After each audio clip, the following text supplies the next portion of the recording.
took a night shift job at an automated toll booth on Route 9. They gave me a list of rules for the cars that don't have drivers. Look, I'm only posting this because I don't know where else to turn to. I'm typing this out on a crappy laptop at a 24-hour diner just off Interstate 87. It's 4:15 a.m. The coffee tastes like battery acid, and my hands are shaking so bad I can barely hold the mug. Every few seconds, I look out to the fogged glass toward the parking lot, half expecting to see a rusted front bumper idling under the streetlights. If you live anywhere in upstate New York, right around the western lip of the Adirondacks, and your GPS ever tries to reroute you onto an old, rusted stretch of asphalt marked Route 9 south, ignore it. I don't care if the interstate is backed up for 30 miles. I don't care if your gas light is on. Just stay on the main highway. To understand why I'm saying this, you have to understand how desperate I was 3 weeks ago. My landlord had already stuck a 3-day eviction notice right on my apartment door. My bank account was sitting at negative $42. When you're that close to sleeping in your car, you don't ask questions when a lifeline drops out of nowhere. This ad was tucked at the bottom of page 4 on a local Craigslist board. No company logo, no corporate layout. It just said, overnight toll monitor, Route 9 sector, 11 p.m. to 6 a.m., $45 an hour. Must have reliable transportation and pass a background check. $45 an hour just to sit on my ass and watch a coin machine. I called the number before I could even think it through. A guy with a voice like grinding gravel answered on the second ring. He didn't ask for a resume or my experience. He just asked if I minded being alone for long stretches, and if I had any history of sleepwalking. When I told him no, he told me to meet him at the Route 9 maintenance pull-off the following night at 10:30 p.m. sharp. That stretch of road should have been my first warning. Route 9 hasn't been on official state tourist maps since the late 1980s. The trees have grown so thick and aggressive along the shoulders that their branches literally weave together overhead, cutting off the moonlight and creating this permanent, suffocating tunnel over the blacktop. When I finally got there, the maintenance pull-off turned out to be nothing more than a gravel clearing cut into the pines. Standing under a single, flickering floodlight were 4 tiny bulletproof glass booths straddling 4 automated lanes. I looked entirely out of place, like a sterile modern checkpoint dropped into the middle of an ancient forest. The guy who hired me called him Vance. He wore a faded, navy blue state transport uniform that looked 20 years old, but it lacked any official state seals or badges. He didn't shake my hand. He just gestured for me to follow him into booth 4. The job is automated, Vance said, his eyes scanning the dark tree line rather than looking at me. The commuters drop their exact change into the baskets. The gates lift. They drive through. Your only job is to sit here, keep an eye on the digital camera feeds, and make sure the physical mechanisms don't jam up. And if they do, I asked, eyeing the heavy bank vault lock on the booth door. Vance reached into his breast pocket and pulled out a laminated, double-sided sheet of paper, laying it flat on the metal desk. If anything deviates from the standard routine, you consult the sheet, Vance said. His voice dropped an octave, losing any trace of casual friendliness. You don't improvise, you don't call the police, you don't leave this booth until 6 a.m. when the automated day locks click open. If you break a single instruction on this paper, you won't live long enough to cash your first paycheck. I laughed, expecting him to crack a smile or admit it was a joke. He didn't.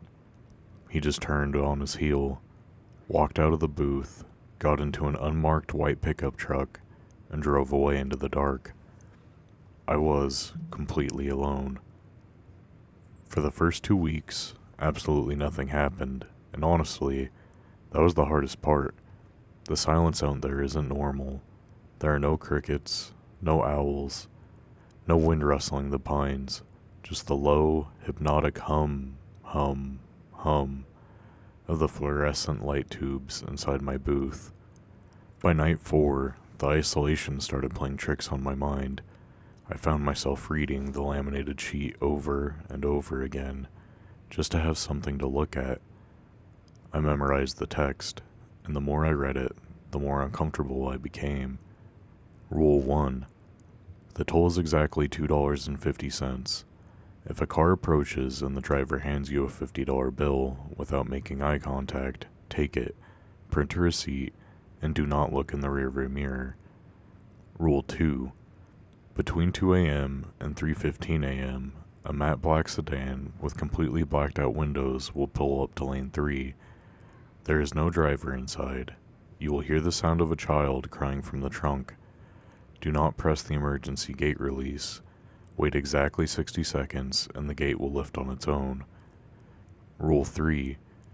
If a vehicle approaches from the wrong direction, driving north in the southbound lane, do not blink. Keep your eyes locked on its front bumper until it vanishes from sight. If you blink, it will stop. Rule 4. If the automated coin machine in lane 2 starts rattling like something is trying to claw its way out from the coin return slot, turn off your booth lights immediately. Press your back against the floor. Do not look up at the glass windows until you hear the sound of heavy rain, even if the sky was perfectly clear when you started your shift. Rule 5. You are not keeping things out of the highway. The toll booths are the locking mechanism keeping something vast underneath the asphalt. If all 4 booths gates open at the exact same time, you have 3 minutes to run into the woods. Do not look back at the road. By week 3, I had totally convinced myself it was all just an elaborate psychological experiment. Some sick corporate test to see how long a desperate guy would follow insane instructions for $45 an hour. Then came last night. It was 1:14 a.m. The fog had rolled in thick off the mountains, settling over the asphalt like a heavy, gray blanket. I was passing the time by playing a game on my phone when the sensor chimed, echoed through the booth. Ding! A pair of headlights cut through the fog, approaching lane 4. It was an old, tan station wagon, the body panels covered in rust. It idled up to my window, its engine knocking loudly. I rolled down my small glass slider to greet them, expecting a lost tourist. The man in the driver's seat was wearing a faded, gray business suit. He didn't look at me. He kept his eyes locked dead ahead on the closed yellow gate, his hands gripping the steering wheel so tightly his knuckles were stark white. He didn't say a word. He just slowly raised his right hand and held out a clean, crisp $50 bill. My breath hitched in my throat. My mind raced back to the laminated sheet. Take it, print a receipt, and do not look in the rearview mirror. My hand shook as I took the bill. It felt freezing cold to the touch, like it had been sitting in a freezer. I turned to my terminal, pressed the button to print the receipt, and handed it back to him through the slot. The moment his fingers took the paper, the automated gate lifted. The station wagon slowly began to roll forward. And that's when my human curiosity ruined everything. I knew the rule. I had read it 100 times, but as the back of the car cleared my window, my eyes automatically darted upward to the car's side rearview mirror. I looked. There was no reflection of the highway behind him. There was no reflection of my booth. Inside the glass of the mirror, all I could see was a vast, pitch-black ocean under a sky filled with dying red stars. And floating just beneath the surface of that black water were hundreds of pale, bloated human faces, all staring out of the glass, directly at me. The station wagon disappeared into the fog, but the hum of the fluorescent lights above me suddenly changed pitch, turning into a low, vibrating whine. I sat back down in my chair, my heart hammering against my ribs. I had broken Rule 1. I had looked. And according to the clock on the wall, it was now exactly 1:58 a.m. 2 minutes until the window for Rule 2 opened. The digital clock on the booth console flipped to 2 a.m. The low whine of the fluorescent tubes grew louder. vibrating through the metal desk until my teeth ached. The fog outside had thickened to an unnatural degree. It pressed against the bulletproof glass and a solid wall of curdled milk, completely swallowing the other 3 lanes. I couldn't even see the yellow safety gate directly in front of my own booth anymore. Then a sharp, loud burst of static shattered the silence. I jumped, nearly knocking my tepid coffee onto my lap. The sound wasn't coming from my phone. It was coming from an old, dusty Motorola 2-way radio mounted to the wall beneath the desk. I hadn't noticed it during my first 2 weeks because it had been completely dead. No lights, no battery indicator, nothing. Now, its small analog screen was glowing a faint radioactive green. 4th shift, respond. Booth 4, do you copy? The voice was warped by heavy atmospheric static, but I recognized the flat, gravelly cadence immediately. It was Vance. My hand shook as I reached down and unhooked the heavy plastic receiver. I pressed the push-to-talk button. Vance? Vance, is that you? Look, something is wrong out here. A car just went through lane 4. I think I messed up. I looked in the mirror. There was a long, agonizing pause. The static hissed, rising and falling like the sound of distant waves. Warned you about the mirrors, kid. Vance's voice cut through, sounding incredibly far away. The mirrors show the reservoir. Don't look again. If you look 3 times, they don't even need the gates to take you. What reservoir? Vance, what is this place? I practically yelled into the mic. The floor is vibrating. The air smells like old pennies. Come get me. I don't care about the $45 anymore. Just come lock up. Can't do that, the radio crackled. The day locks are set. Nobody comes down Route 9 until 6 a.m. Not even me. Listen to me carefully. What does the console say for lane 3? I glanced over at the digital interface. A small red indicator light was blinking next to the monitor feed for lane 3. It says there's a vehicle idling, I whispered, my throat going dry, but I can't see anything through the fog. It's 2:03 a.m., Vance said. His voice was suddenly devoid of static, perfectly, terrifyingly clear. Rule 2, the black sedan. Do not touch the override switch. If the trunk opens, do not look at it on the camera feed. Just close your eyes and count to 60. Vance, wait. And kid, if the radio clicks 3 times without me speaking, turn it off. Pull the battery out. Don't let it talk to you. The line went dead. The green backlight on the radio screen flickered out.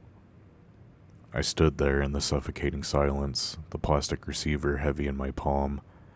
My eyes slowly drifted to the closed circuit monitor on my desk. The camera for lane 3 was a grainy black and white feed. Through the pixelated static of the screen, I could make out the silhouette of a long, heavy vehicle. It had no headlights on. The windows were so dark they looked like rectangles of pure charcoal cut out of the air. Rule 2. There is no driver inside. You will hear the sound of a child crying from the trunk. I stared at the screen, paralyzed. Then a tiny muffled sound leaked through the booth's external intercom system. It was a soft, rhythmic scratching, like fingernails picking at a carpet. A second later, the scratching stopped, replaced by a sound that made my chest tighten so hard I couldn't breathe. It was a child's voice, high-pitched, muffled, and desperate, echoing clearly from the trunk of the sedan on lane 3. Mommy? It's dark in here. Mommy, let me out.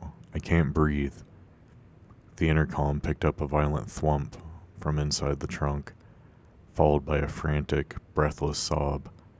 Every protective instinct in my brain screamed at me to hit the red emergency gate release button on my desk. It was right there. A single press would lift the gate and let the car go. It would end the crying. I reached my hand out. My finger hovered less than an inch above the red button. Click, click, click. I froze. The 3 sharp clicks hadn't come from the intercom. They had come from the dead, unpowered Motorola radio in my hand. The screen didn't light up this time, but from the cold speaker grid, a voice began to whisper. It wasn't Vance. It was my own voice. It sounded exactly like me, but warped, speaking in a flat, monotone cadence. Press the button, my own voice whispered from the radio. Press it. Let us out. We are so cold under the asphalt. Press it. My heart hammered, a frantic rhythm against my ribs as my own voice continued to warp and hiss out of the speaker grid. Press it. Press the button. We want to meet you. With a panicked yelp, I dropped the receiver. It slammed onto the metal desk. My hands were shaking so violently I could barely get a grip on the radio's plastic casing. I fumbled with the release tabs on the back, forcing them down until the heavy lithium battery pack popped out and clattered onto the floor. The screen stayed dead. The battery was sitting 3 feet away from the device. But the speaker didn't stop. Why don't you want to let us out? The voice whispered, the tone shifting from a monotone drawl to a wet, raspy wheeze. We've been watching you watch the screen for 14 days. You look so lonely in your little glass box. I scrambled backward, my boots kicking on the concrete floor until my spine slammed hard against the vault-locked door of the booth.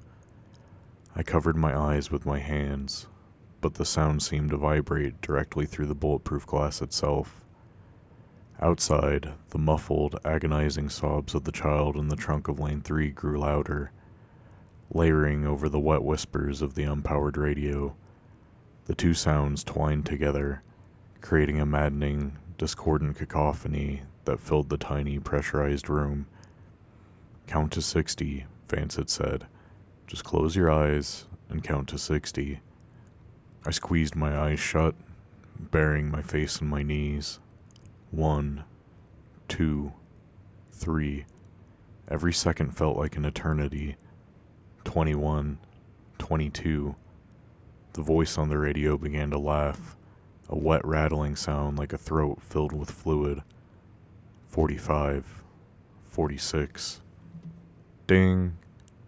The lane sensor chime cut through the noise. A loud mechanical clang followed as the yellow gate for Lane 3 lifted on its own.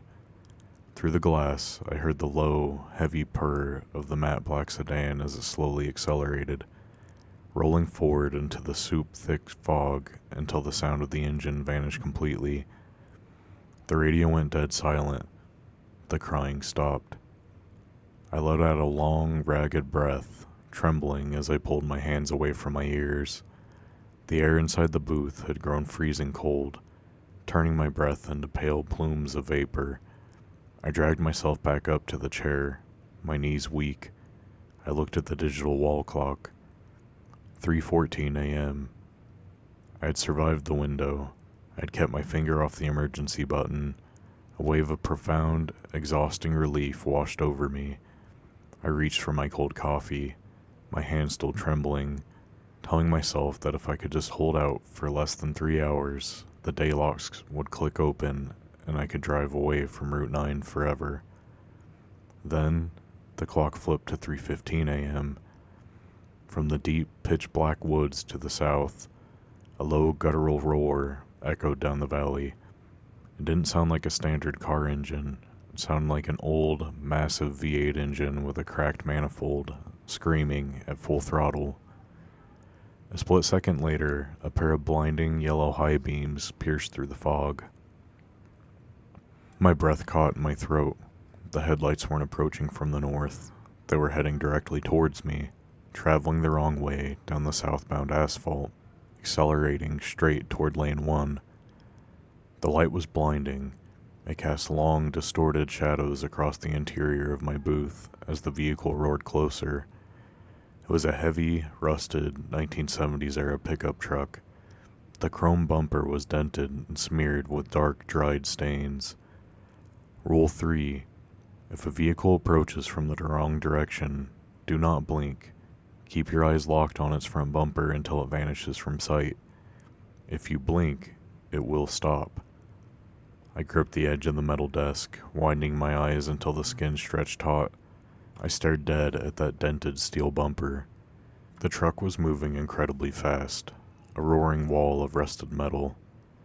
The glare of the high beams hit the glass windows of my booth, refracting into 1,000 jagged needles of pure white light that stabbed directly into my retinas. My eyes began to sting. A wave of intense, burning dryness hit my eyeballs. "Don't do it," I screamed at myself. "Do not close your eyes." The truck was right there. It was passing lane 1. Just one more second and it would be gone into the fog behind me. But the agonizing burn was too much. A violent, involuntary reflex seized my eyelids. My eyes slammed shut. It lasted less than a quarter of a second. A tiny, microscopic fraction of time. But the moment my eyelids parted, the roaring of the V8 engine was gone. Complete, suffocating silence fell over Route 9. The rusted pickup truck hadn't vanished. It was parked dead in lane 1, idling in absolute silence right next to my booth window. The driver's side window was rolled down, and from the darkness inside the cab, a pale, elongated arm slowly reached out, pointing a single, trembling finger directly at my face. The pale, elongated arm hung perfectly still in the freezing air, its graying finger locked onto my face through the glass. I couldn't move. My muscles felt like concrete. The headlights of the truck were still on, casting a sickening yellow glow through the dense fog. I stared at the driver's side cab, trying to see the face behind that impossible arm. The interior was completely dark, save for the faint, green glow of the truck's dashboard lights. Then the driver leaned forward into the light. It wasn't a monster. It was Vance. But it wasn't the man who had hired me 3 weeks ago. His skin was translucent, stretched so tight over his skull that his cheekbones looked ready to puncture the flesh. His jaw hung open at an unnatural, unhinged angle, loose and swinging like a broken door hinge. When he spoke, his tongue didn't move. The voice came from deep within his chest, wet and echoing. "You blinked, kid," Vance rasped. The sound was like dry autumn leaves scraping across the sidewalk. "I told you, if you break a single instruction, you won't live long enough to cash the check." "Vance," I choked out, my voice barely a whisper against the glass. "Please, help me." The thing wearing Vance's face smiled. It was a wide, jagged grin that split his lower lip, letting a thick, black fluid trickle down his chin. "Vance isn't here anymore. Vance blinked in 1994. We just keep his clothes." The unhinged jaw snapped shut with a horrific, bone-crushing crack. Before I could even process the sound, a violent explosion of noise erupted from right behind me. It was lane 2. The automated coin drop machine wasn't jamming. The heavy iron basket was shaking so violently that the bolts anchoring it to the concrete were ripping out. From inside the narrow coin return slot, a sound emerged. It wasn't the clinking of quarters. It was the frantic, desperate sound of dozens of long, metallic fingernails clawing at the inside of the steel chute. Rule 4. Turn off your booth lights immediately. Press your back against the floor. Do not look up at the glass windows until you hear the sound of heavy rain.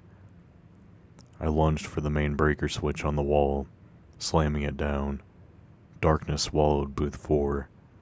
The only illumination left was the sickly yellow high beams of the truck cutting through the glass. I dropped to my knees, throwing myself flat against the cold concrete floor.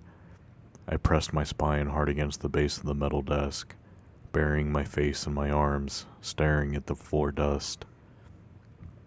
Above me, the clawing sound stopped. A second later, a wet, heavy slap echoed against the roof of the booth. Something massive had jumped from lane 2 onto the top of my glass box. The thick steel supports grooved into the ceiling groaned under its immense, shifting weight. Then came the dragging sound, a slow, rhythmic slap, slap, slap, as a massive, wet organ dragged itself across the bulletproof windows. A terrible, suffocating stench filtered through the tiny air vents. It smelled like a flooded basement, copper and old corroded pennies. I squeezed my eyes shut, my entire body convulsing with silent, terrified sobs. Rain, I prayed. Please let it rain. I listened to the sky. Nothing. The night air outside was bone dry. Suddenly, a loud synchronized clang, clang, clang, clang shook the entire valley. It was the heavy pneumatic gears of the automated highway gates. I didn't need to look at the digital console to know what it meant. The mechanical groans of all four barriers lifting echoed in perfect unison through the fog. Rule 5. The toll booths are the locking mechanism keeping something vast underneath the asphalt. If all four booth gates open at the exact same time, you have 3 minutes to run into the woods. Do not look back at the road. The concrete floor beneath my chest violently buckled. A massive, tearing screech ripped through the air as the asphalt outside split wide open. The vibration was so intense it shattered the bottom pane of the booth window, showering my legs with glass. A deep, low rumble vibrated from miles beneath the earth, a sound that felt less like an earthquake and more like a colossal, ancient chest cavity taking its very first breath after centuries of burial. I didn't think anymore. The 3-minute timer was running. I scrambled to my feet, threw open the heavy vault door of the booth, and bolted straight into the pitch-black wall of pine trees, tightly gripping my phone in my pocket. The forest air was freezing, instantly turning my panicked breath into thick, white plumes. Behind me, the sound of tearing metal and collapsing concrete echoed through the valley as Route 9 completely tore itself apart. I ran blindly, using my phone's flashlight beam to cut through the heavy fog. Branches whipped across my face, drawing blood, but I didn't feel it. The adrenaline was the only thing keeping my legs moving. I must have run for 2 minutes straight before my light caught a shape up ahead. A man was standing perfectly still between two massive pine trees. He wore a faded corporate suit, his arms hanging limply at his side.